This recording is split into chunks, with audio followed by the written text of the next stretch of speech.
오순절 성령 강림은 많은 사람들에게 놀라운 그런 사건이었습니다. 성령을 기다리며 함께 기도했던 사도들과 성도들에게도 이건 참 놀라운 사건이었어요. 왜냐하면 예수님께서 약속하신 일이 실제로 이루어지는 일이었기 때문입니다. 그러나 이를 모르는 사람들도 있었어요. 단순히 언어적인 그런 신비한 일이 일어나는 그런 사건쯤으로 생각하는 그런 사람들도 있었습니다. 어찌되었건 이 놀라운 사건을 통하여서 믿음의 사람들과 그리고 믿지 않는 사람들이 함께 모이게 되는 그런 일이 있었습니다. 이때에 사도 베드로가 설교를 하게 됩니다. 이 일이 왜 일어났는지, 무엇 때문에 일어난 일인지를 설명하는 거예요. 이때 베드로의 설교를 들은 사람들, 그 사람들이 베드로에게 질문하는 겁니다. 그럼 이제 우리가 어떻게 해야 되느냐? 그럼 이제 우리가 어떤 삶을 살아야 하느냐? 그 질문을 하게 되는 겁니다. 이 질문은 사실 돌이킴을 위한 질문입니다. 회개를 위한 질문이었다는 것이. 베드로는요, 이들에게 회개하여서 각각 예수 그리스도의 이름으로 세례를 받고 성령을 받으라. 그리고 생명을 선물로 받고 구원을 얻으라. 이렇게 가르쳐주고 알려준 겁니다. 여러분, 이들이 이 베드로의 이야기를 듣고 이것을 받아들이기가 쉬웠을까요? 쉽지가 않았습니다. 결코 쉬운 일이 아니었습니다. 이곳에 모인 사람들은 대부분 유대인들이었어요. 그런데 여러분, 유대인들은요, 이 회개라고 하는 것, 세례라고 하는 것, 이런 것들을요, 자신들에게는요, 필요 없는 일들이라고 생각했어요. 왜냐하면 우리가 회개할 일이 뭔가? 우리가 새로 씻음 받을 일이 뭔가? 우리는 하나님의 자녀들이고 하나님의 백성들인데 왜 우리가 새롭게 회개하고 새로운 세례를 받아야 하는가? 그들 생각 속에는요, 이게 별로 없었던 거예요. 그런데 이것이 필요한 사람들이 있었어요. 이방인들, 저 개 같은 이방인들은 회개해야 되고 세례를 받아야 된다, 그렇게 생각한 거예요. 그러니까 이 당시의 사람들에게 있어서 이 회개와 세례라고 하는 것을 그냥 쉽게 받아들일 만한 일이 아니었다는 것이에요. 그런데 여러분, 놀랍게도 이들이 회개를 했다는 거예요. 그리고 예수 그리스도의 이름으로 세례를 받습니다. 우리가 1절 알았지만 41절 말씀에 보면 무려 이날에 3,000명이나 세례를 받았다, 이렇게 기록하고 있어요. 우리가 이 이야기를 읽으면서 깨닫게 되는 것이 있습니다. 이 일이 어떻게 가능할까? 이 일은 참으로 인간의 힘으로 이루어진 일이 아니라는 것입니다. 그래서 사람들은 이렇게 말할 수도 있어요. 아유, 이 일은 거짓말이지. 이 지어낸 일이야, 지어낸 일. 어떻게 갑자기 3,000명이나 되는 사람들이 하루에 회개를 한단 말인가? 이건 불가능한 일이고 그냥 꾸며낸 이야기다, 이렇게 생각할 수 있을 것입니다. 그런데 여러분, 우리는 이 일을 지어낸 이야기가 거짓말이라고 말할 것이 아니라, 이 일은 분명히 인간의 일이 아니라 하나님이 개입하신 일이구나, 성령께서 역사하셨구나, 그들의 마음 속에 역사하셔서 그들의 마음을 바꾸셨구나 라고 하는 것을 깨달아야 한다는 것이에요. 이게 성경을 영적인 시각으로 볼 수 있는 것이 되는 겁니다. 이렇게 보는 거예요. 하나님이 이렇게 역사하시는구나. 예수님께서 부활을 승천하신 이후에 함께 모여 기도했던 사람들, 그 사람들의 숫자를 120명이라 성경은 그렇게 말하고 있습니다. 그런데 하루아침에 3,000명이나 되는 사람들이 더해진 거예요. 굉장히 큰 공동체가 되어버렸습니다. 자, 그렇다면 하나님께서 왜 이렇게 많은 숫자의 공동체를 만드셨을까?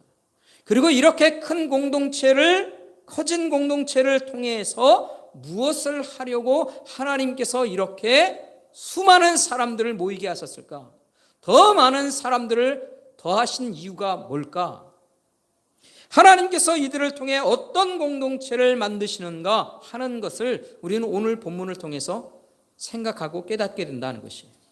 그렇다면 하나님께서 성령을 통해서 이 공동체를 어떤 공동체로 만들고 계시는가? 세 가지를 한번 생각해 보려고 합니다. 첫 번째는 바로 배우는 공동체로 만드셨다는 것입니다. 42절 말씀에 보면 그들이 사도의 가르침을 받았다 그렇게 말합니다. 그리고 그 일에 대해서 힘썼다 이렇게 말하기도 하고 있어요. 그러면 결국 성령께서 어떻게 하셨는가? 이 공동체를 배우는 공동체로 만드셨다 하는 겁니다. 여러분, 우리가 배우는 공동체 하면 먼저 생각나는 게 있죠. 예? 배우는 공동체, 그게 뭡니까? 학교입니다. 학교. 일반적으로 학교가 바로 배우는 공동체예요.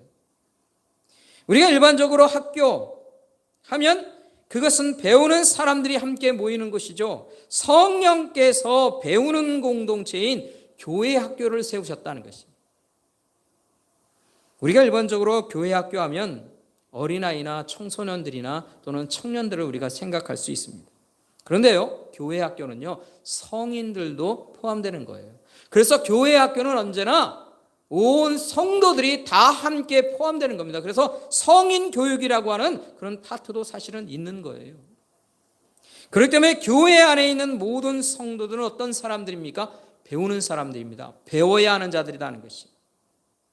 그 배우는 자들이 되어야 한다 하는 것이에요. 성령께서는요, 새롭게 회심하고 돌이킨 영혼들이 사도들을 통해서 배우는 자들이 되게 하셨어요. 때로 우리는 성령의 일하심에 대해서 이렇게 오해하는 경우가 있어요. 성령께서 일하시는 것은 아주 신비한 일들이 일어나며 신비한 체험들이 일어나는 것 때문에 그것에만 주목하게 되는 경우가 있어요. 그러나 그렇지 않습니다. 성령께서 일하시는 일은요, 이 영적인 일들만을 우리의 눈으로 볼 수 없는 그런 일들만은 일어나는 게 아닌 것이에요.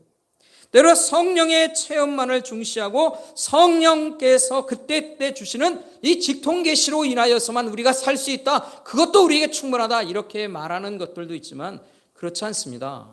그것이 충분한 것이 아니라는 것입니다. 여러분, 성령께서는요, 우리의 지성, 이 지성을 완전히 제외시키고 반지성적으로만 일하시는 분이냐? 그렇지 않다는 것이에요. 왜 그렇습니까? 성령께서는 진리의 영이기 때문에 그러신 거예요.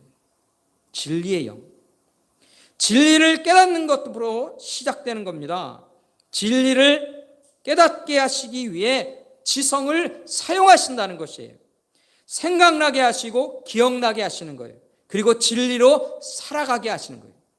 그렇기 때문에 우리는요, 진리의 영이신 성령을 통해 살아가는 사람들인 거예요. 그래서 우리는 성령께 그렇게 구하는 겁니다.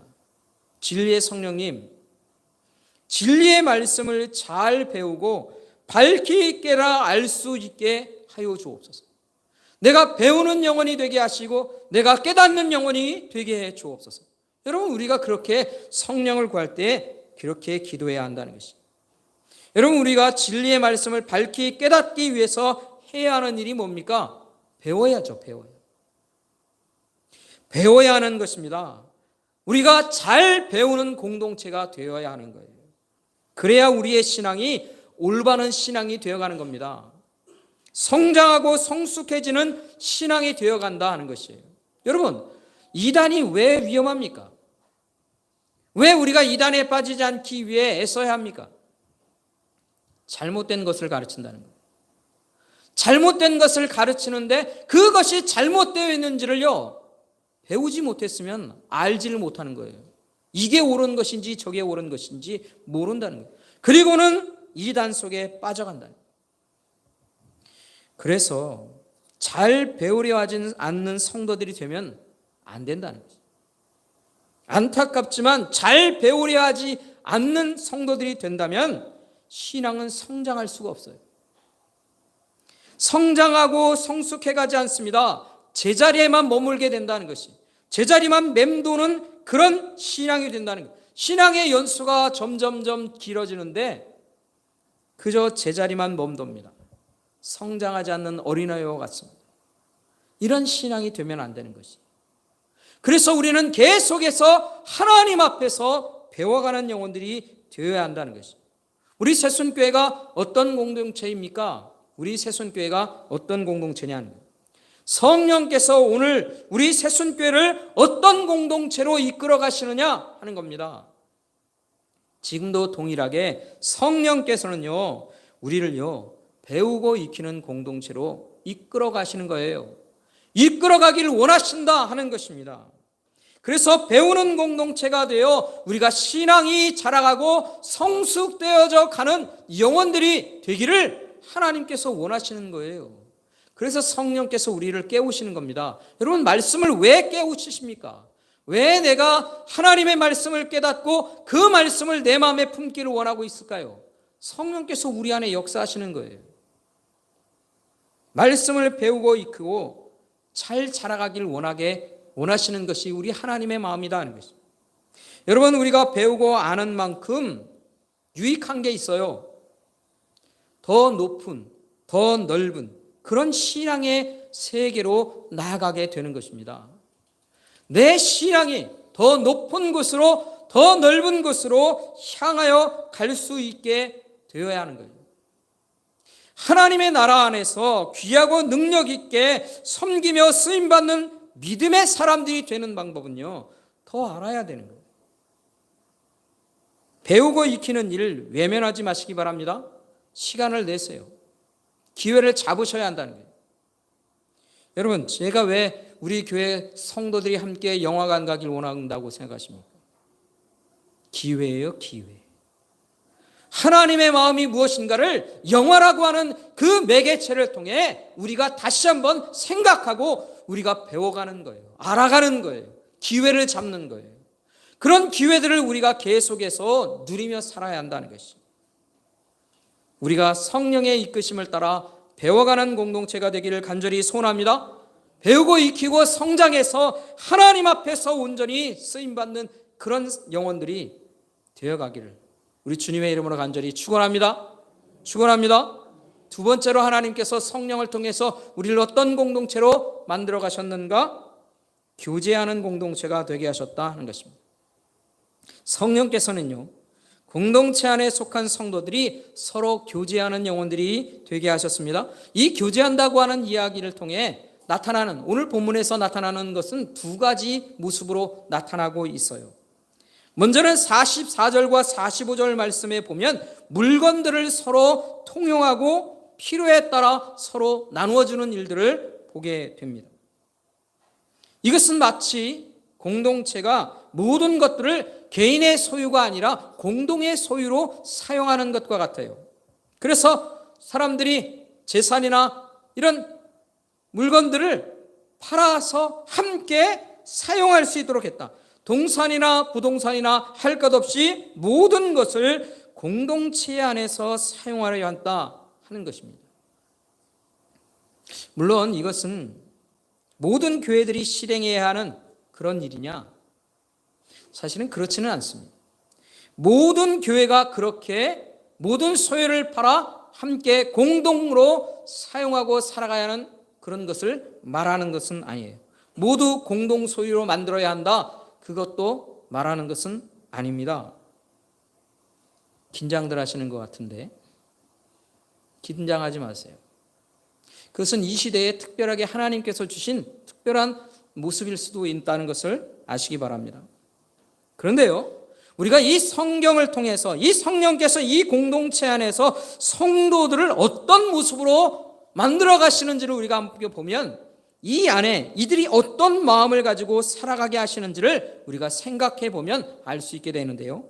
이 성도들이 어떤 마음을 가지고 지금 일하고 있습니까? 이 일을 할 수 있으려면 그들의 마음속에 뭐가 있어야 하느냐 하는 것이에요. 예? 어떻게 자신의 재산과 소유를 팔아서 함께 나누며 사는 그런 사람들이 되느냐? 그들 마음속에 뭐가 있기 때문에 그런 것일까요? 이것을 감당하려면, 이것을 자원하는 마음으로 행하려면요, 그 마음속에 뭐가 있어야 하냐면 서로 아끼는 마음이 있어야 돼요. 서로가 사랑하는 마음이 있습니다. 너와 내가 다르지 않다. 우리는 하나다. 라고 하는 그 마음이 있는 거예요. 여러분, 우리가 하나인 것을 이 사람들이 함께 마음으로 고백하고 그렇게 사는 거예요. 여러분, 이거 하면 무슨 생각이 나십니까? 제가 창세기를 강의할 때 아담과 하와를 하나님이 만드셨을 때 뭐라고 얘기하십니까? 아담이 하와를 보고 내 뼈 중에 뼈여 내 살 중에 살이라고 얘기해요. 그게 무슨 얘기입니까? 하와지만 내 몸이라는 거예요. 내 몸인 겁니다. 나와 하나라는 거예요. 이 하나 되는 생각, 이게 누구에게 있습니까? 이 믿음의 공동체 안에 그대로 있는 거예요. 그러니까 하나님의 나라 안에 사는 사람들은 어떤 사람들이라는 거예요? 하나 되는 사람인 거예요. 하나. 서로가 하나 되는 존재인 것이에요. 그래서 하나님은 끊임없이 아담과 하와를 통해서 시작하는 그 하나님의 나라의 세계가 하나인 것을 말씀하시고, 그 이후에 공동체에서도 피로 하나가 돼요. 아브라함의 피로 다 하나가 되는 그런 공동체가 하나님의 나라였어요. 하나님께서 이 새로운 성령을 통해 교회 공동체를 만드실 때도 하나를 만드시는 거예요. 너와 내가 하나이기 때문에 내가 가진 소유하는 모든 재산들은 다 하나로 함께 한다는 것이죠. 여러분, 이게 하나님의 정신인 거예요. 그 정신을 따라 함께 교제하는 공동체가 된 거예요.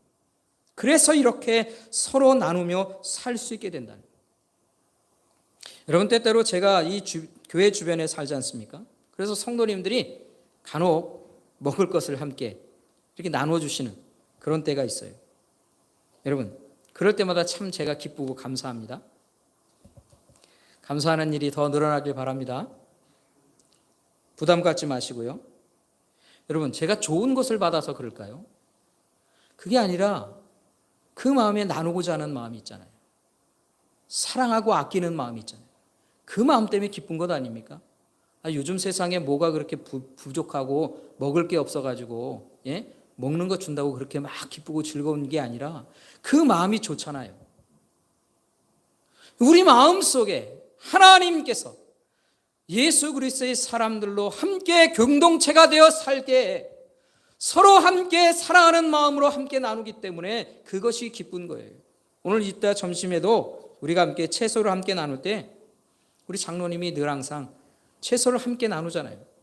먹을 거 가져오는 것이 아니라 사랑하는 마음으로 함께 나누고 싶은 마음으로 이 일을 이루는 것이죠. 우리가 서로가 하나 되는 것이에요. 다르지 않은 사람들이라는 것입니다. 이것이 바로 교회 공동체가 갖는 것이에요. 교회 공동체 안에서 누가 이런 마음을 갖게 하실까요? 누가 이런 마음을 갖게 하시느냐는 것이 성령께서 갖게 하시는 거예요.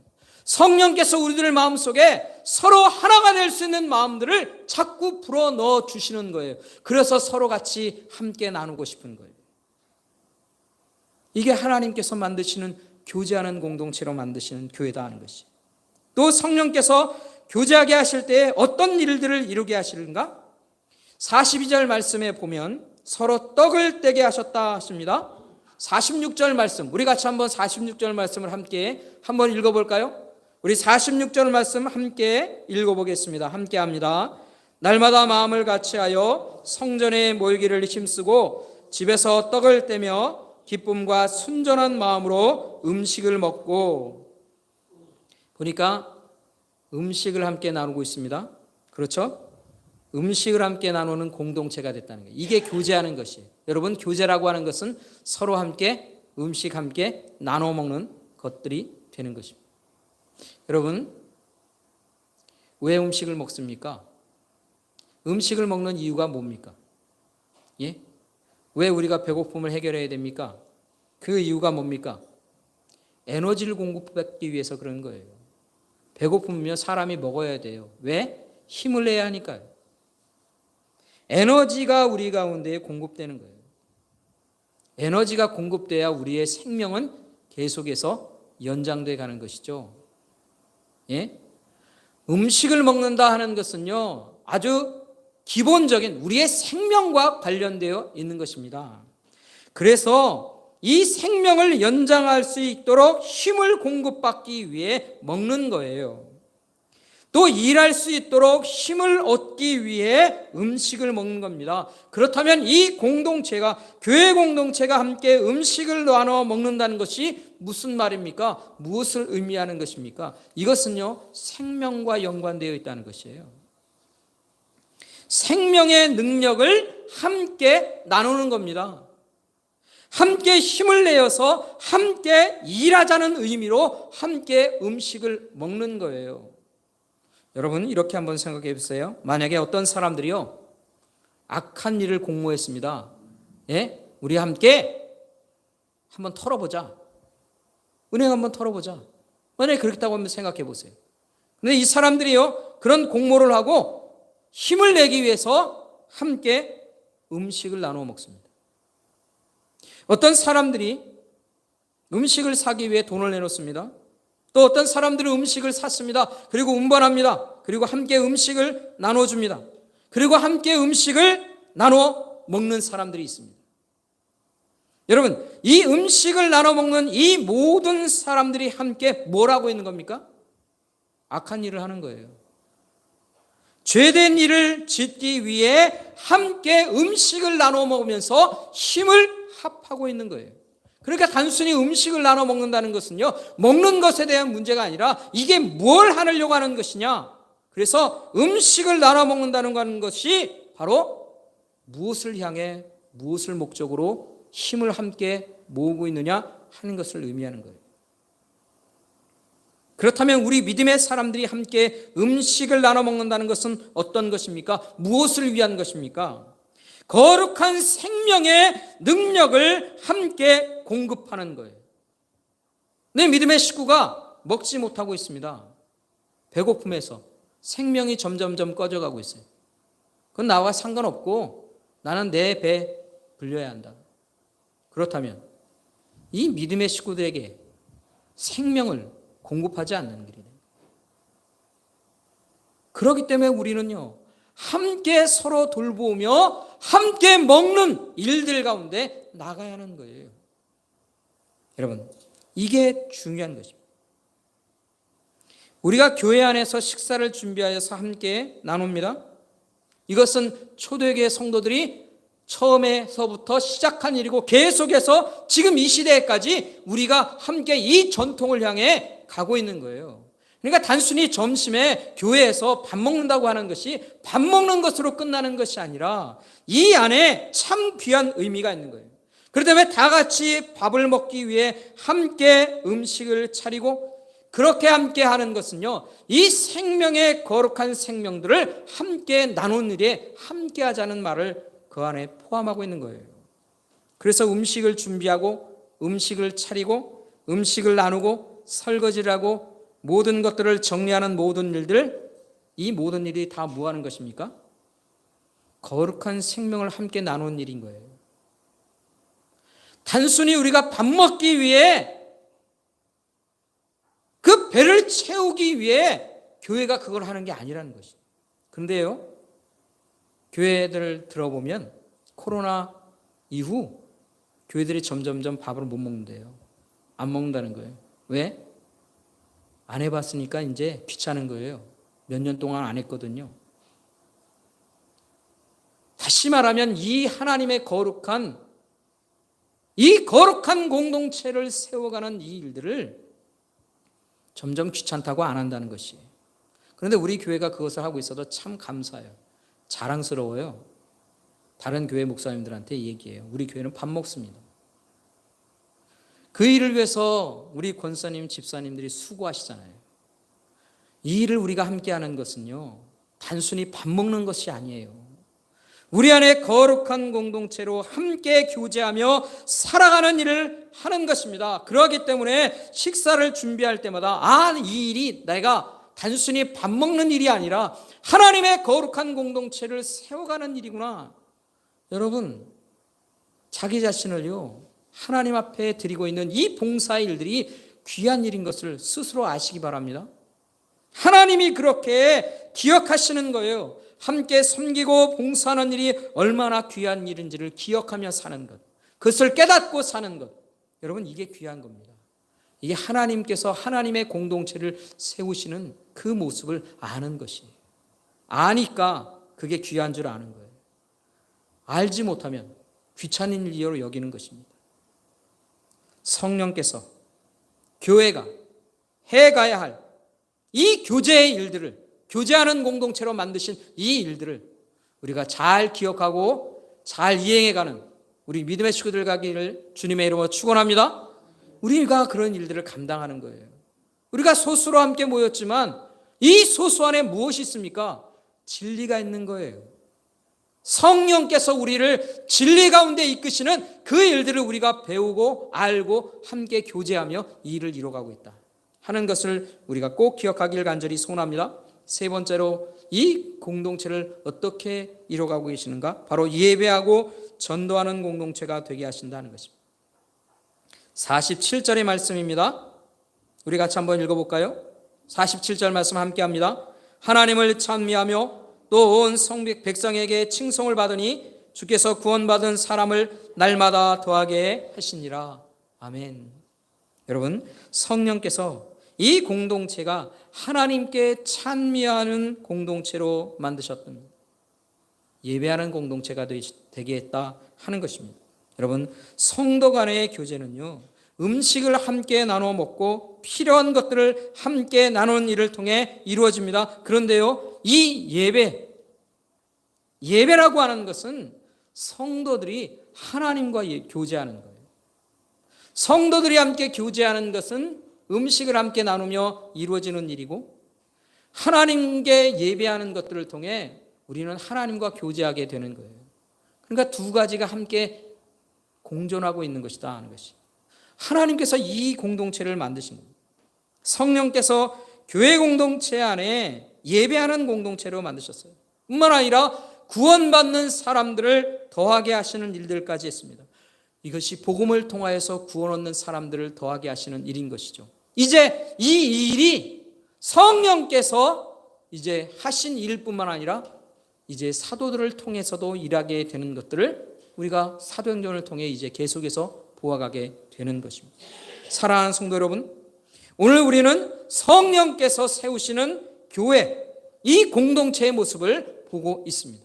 그러면 이 시대에 우리 새순교회는 어떨까요? 이 새순교회가 바로 하나님께서 성령님을 통해서 세우시는 동일한 교회의 공동체의 모습을 가지고 있다는 것이에요. 우리가 그렇게 살아가는 겁니다. 이 교회의 모습이 바로 우리의 모습이 되어 가는 것이에요. 우리 안에 이 시대에 배우는 공동체의 모습이 있기를 간절히 소원합니다. 여러분, 그렇기 때문에 어떻게든지 내가 하나님 앞에 그 진리를 배워가게 해 주옵소서. 진리의 말씀이 무엇인지를 늘 배우는 영혼이 되게 해 주옵소서. 여러분, 우리가 그렇게 기도하고 하나님 앞에 간절한 마음으로 소원하며 배우는 일에 대해 기회를 얻을 때마다 열심으로 행하십시오. 우리 교회 안에서 행하는 일들이 다 배우는 일에 연결된 것입니다. 우리가 때마다 성경 쓰게 하지 않습니까? 성경 쓰게 하면서 성경을 한 번이라도 더 보면서 우리가 배워가는 거예요. 여러분에게 기회를 드리는 것이에요. 그렇게 하나님 앞에서 배워가는 일들 뿐만 아니라 이 오후에는 우리가 함께 웨스트민스터 소교리 문답을 통해서 배워가지 않습니까? 열심으로 이 일들에 함께 하시는 겁니다. 배우는 공동체로 세워져 가길 바랍니다. 성도들 간의 깊은 교제를 통해 예수 그리스도의 생명 안에서 함께 나눠자는 그런 거룩한 공동체들이 되어가길 바랍니다. 여러분, 구약의 공동체, 구약의 교회라고 하는 것이 있어요.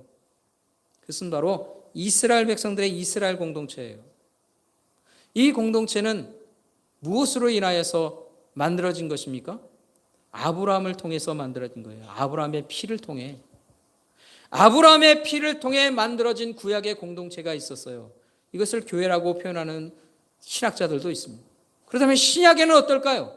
신약에도 동일하게 피로 인하여서 세워진 공동체가 교회인 것이에요. 무엇의 피입니까? 누구의 피입니까? 바로 예수 그리스도의 피로 세워진 공동체. 그게 바로 교회 공동체예요. 이 공동체가 서로 함께 하나님 앞에서 교제하며 예배하는 공동체로 세워져 가야 하는 것이에요. 여러분, 구약의 이 백성들한테는 하나님이 그곳에 함께 하신다는 것들을 무엇으로 알 수 있었습니까? 성막을 통해, 성전을 통해 아는 거예요. 그 안에 하나님이 계시고 것을 알고 하나님과 늘 교제하는 거예요. 그 앞에 나아가서 제사함으로 인하여서 하나님과 교제하는 겁니다. 우리는 어떻습니까? 예수 그리스도의 피로 하나 된 백성들이 예배함을 통해서 하나님과 교제하며 사는 거예요. 예배하는 일을 포기하면 안 됩니다. 예배하는 일에 목숨을 거는 겁니다. 우리가 이렇게 세워져가는, 하나님과 교제하며 성장해가는 그런 거룩한 공동체가 되어가기를 주님의 이름으로 간절히 축원합니다. 그래서 성령께서 이끄시는 나의 삶을 통해, 우리의 공동체를 통해 하나님이 일하시는 일들을 잘 감당하며 주님 앞까지 나아가는 저와 여러분의 귀한 인생들 되기를 주의 이름으로 간절히 축원합니다. 기도하겠습니다. 하나님,